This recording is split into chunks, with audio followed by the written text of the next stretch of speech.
Cornerstone was launched in a rough St. Louis neighborhood, Skinker de Bolivar. It was 1976. In the mid-70s, there were many issues. There were many vacant apartment buildings. Buildings were being torn down and abandoned. There was a lot of crime in the neighborhood.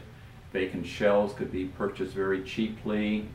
And people would come to church almost every Sunday and say, my house was broken into, my battery was stolen out of my car, my purse was ripped off this week. And we had people in the church who were shot, others were injured in various ways. And it was a place where Washington University, very close by, was telling their students not to live there because it was such a violent neighborhood.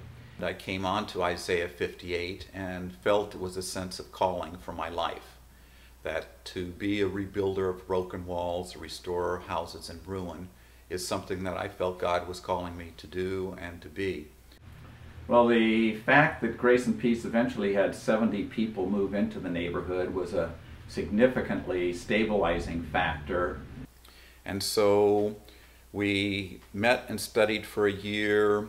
We formed the corporation and we bought our first building, an occupied 6-family building in the Skinker de Bolivar neighborhood, for a total price of $10,000.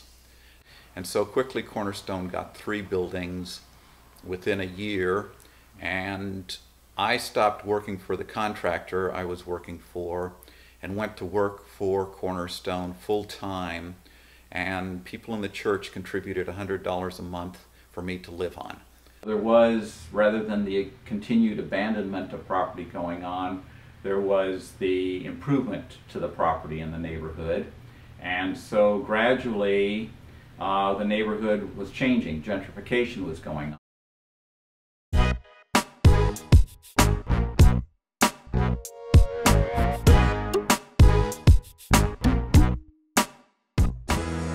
Well, having chosen to move into this neighborhood when there were no other non-African Americans moving into this neighborhood, the Lord blessed me with a big, beautiful house with mortgage payments of $75 a month. I couldn't rent a place for that.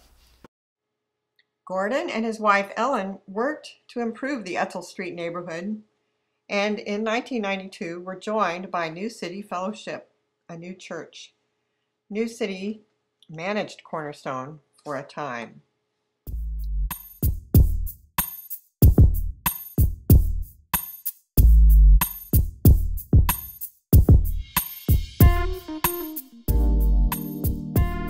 There is a huge need for quality affordable housing.